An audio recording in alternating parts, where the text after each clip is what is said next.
nit ñi xam nañ li ma fa yóbbu daanaka xamul jarul dellusiwaat mais encore une fois daal Moustapha Diakhaté ma duggoon moo génnaat mi gën. bonsoir dalee na jàmm ci Faram Facce TV tey nag la ñu indi aw vidéo ñu tegal leen ko muy ay kaddu yoo xamante ne moom Moustapha Diakhaté wax na ko ginnaaw ñaari weer ñu tëj ko ci kaso gi libéré ko ay kaddum yu njëkk lii la ñu déglu ko bu leen fàtte ngeen abonné partager vidéo bi like commentaire wax ñu seen xalaat ayca ñu déglu vidéo bi. ne nag li ko dese ci adduna moom di xeexal démocratie Sénégal di xeexal pluralisme nit ñi sañ a ami wuute sañ a dund wuute ya di xeex aussi pour que réew mi ne di doxin bu baax loolu daal mooy sumay combat bu soobee yàlla dinaa ci desiwaat talaata ji nu jëm. est-ce que li nga dem kaso ñaari weer du wàññi sa taxawaay ci xeex bi.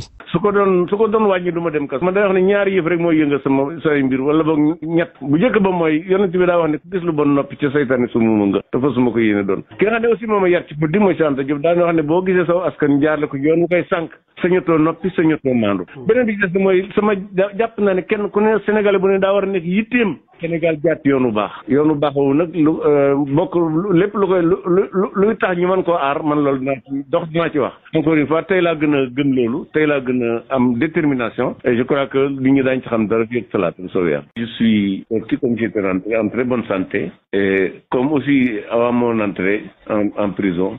Je suis resté convaincu que le combat pour le respect du pluralisme et la liberté d'expression reste mon credo. Dites-nous un peu comment vous avez vécu votre incarcération à la prison de Rebeuss. Écoutez, Rebeuss, je crois que c'est le plus grand livre que tout Sénégalais doit lire. C'est une vraie université où, quand on y rentre, on peut connaître davantage le Sénégal et ses problèmes.